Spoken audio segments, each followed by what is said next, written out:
ఒక కథ ఉంది. అది జీవితంలోని అన్ని ప్రశ్నలకు సమాధానమిస్తూ జీవితానికి ఉన్న ఉద్దేశాన్ని, అర్థాన్ని చూపుతుంది. ఈ కథ మిగిలిన అన్ని కథలకు స్ఫూర్తినిచ్చే కథ, ప్రతి ఒక్కరి జీవితాన్ని నిర్వచించే వాస్తవ గాథ. అదే ఈ కథ. ఈ కథ ఎలా ప్రారంభమైంది? ఇతర కథలన్నిటిలా ఈ కథకు కర్తైన దేవునితో ప్రారంభమైంది. ఆయనే దేవుడు. ఆయన సమస్తము కలుగునని పలికాడు. తన మాటతో గ్రహాలు, నక్షత్ర మండలాలు కలుగజేశాడు. జీవం వృద్ధి చెందినట్లుగా భూమి రూపొందించబడింది. దేవుడు చేసిన సమస్తం ఎంతో మంచిదిగా, జీవంతో నిండినదై పరిపూర్ణంగా ఉంది. దేవుని సృష్టంతటిలో పురుషుడు, స్త్రీ ఉన్నత శ్రేణిలో ఉన్నారు. వారే ఆదాము, హవ్వలు. తాను సృజించిన సమస్తాన్ని దేవుడు తన ప్రియమైన పిల్లలకు అప్పగించాడు. అయితే ఒకే ఒక చెట్టు ఫలాన్ని మాత్రం వారు తినకూడదని ఆజ్ఞాపించబడ్డారు. వారు విధేయులుగా జీవించారు, దేవుని తండ్రిగా ఆరాధించారు. వారిద్దరూ దేవునితోనూ సృష్టంతటితోనూ ఐక్యత కలిగి జీవించారు. నేటి ప్రపంచాన్ని పరిశీలిస్తే ఎక్కడ సమాధానం లేదు. ఇబ్బందులు, యుద్ధాలు, వ్యాధులు, కష్టాలతో నిండి ఉంది. మనకు మనమే వీటన్నిటినీ కలిగి ఉన్నాం. ఎక్కడ తప్పు జరిగింది? పడద్రోయబడిన సైతాను దేవునిపై అసూయను పెంచుకొని దేవుని పరిపూర్ణ సృష్టిని నాశనము చేయడానికి నిశ్చయించుకున్నాడు. సైతాను సర్పరూపం దాల్చి ఆదాము, హవ్వలు దేవుని మంచితనాన్ని గూర్చి ప్రశ్నించేటట్టు చేశాడు. వారు అవిధేయులై నిషిద్ధ ఫలాన్ని తిన్నారు. వెంటనే వారు శాంతి సమాధానం కోల్పోయారు. నేటికి మనిషి తరుముతూ ఉన్న పాపం మరియు మరణానికి నడిపించబడ్డారు. యథార్థంగా ఒప్పుకుంటే మనం ఆదాము, హవ్వల వలె ఉన్నాం.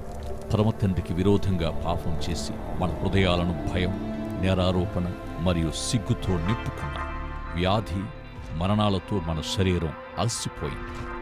లోకమంతా యుద్ధాలు, వినాశనములు, సంక్షోభాలతో నిండి ఉంది. పాపం మనిషిని దేవుని నుండి వేరుపరిచింది.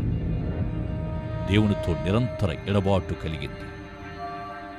ఈ వేదనకర ఎడబాటు నరకమని పిలువబడింది. ఏ విధంగానూ తప్పించుకోలేని వ్యర్థ సంచారులుగా మిగిలిపోయాం. మరి ఏదైనా నిరీక్షణ ఉందా? ఏ ప్రేమతో మనలను సృజించాడో అదే ప్రేమతో విమోచకుణ్ణి మన కొరకు పంపడానికి దేవుడు నిశ్చయించాడు.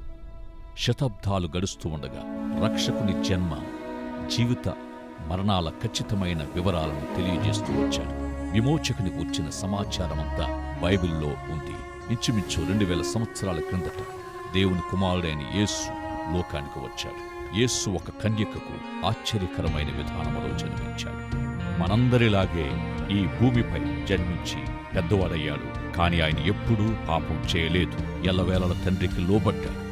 తన 30వ ఏట నుండి ఇశ్రాయేలు దేశమంతటా దేవుని రాజ్య సమాచారము ప్రకటించి ఎన్నో అద్భుతాలు చేశాడు. కొద్ది సంవత్సరాలకు యేసు అన్యాయ తీర్పుకు గురై శిలువపై వేదనకర మరణాన్ని అనుభవించాడు. మానవాళి పాపం కొరకు తన పరిపూర్ణ జీవితాన్ని త్యాగపూర్వకంగా సమర్పించాడు. ఆయన మరణం పరిపూర్ణమైనది.